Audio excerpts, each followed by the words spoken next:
രേഷ്മ, കോഴിക്കോട് എവിടെയൊക്കെയാണ് ഇപ്പോൾ പരിശോധന നടക്കുന്നത്? മുഹമ്മദ് റിയാസിന്റെ വീട്ടിലാണോ?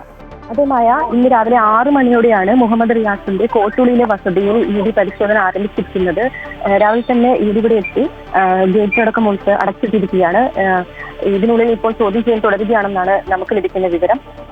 ഇതറിഞ്ഞ് പ്രവർത്തകർ ഉൾപ്പെടെ വീടിന് പുറത്ത് എത്തിയിട്ടുണ്ട്. CMR മാസപ്പടി കേസിൽ എൻഫോഴ്സ്മെന്റ് അന്വേഷണം തുടരാമെന്ന് ഹൈക്കോടതി സിംഗിൾ ബെഞ്ച് ഇന്നലെയാണ് ഉത്തരവിട്ടത്.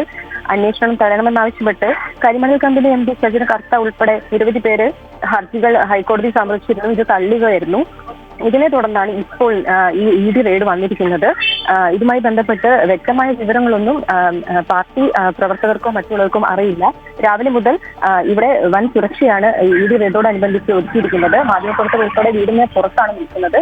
ഗേറ്റ് അടച്ചിട്ട് ചോദ്യം ചെയ്യൽ തുടരുകയാണ് എന്നാണ് നമുക്ക് ഇപ്പോൾ ലഭിക്കുന്ന വിവരം.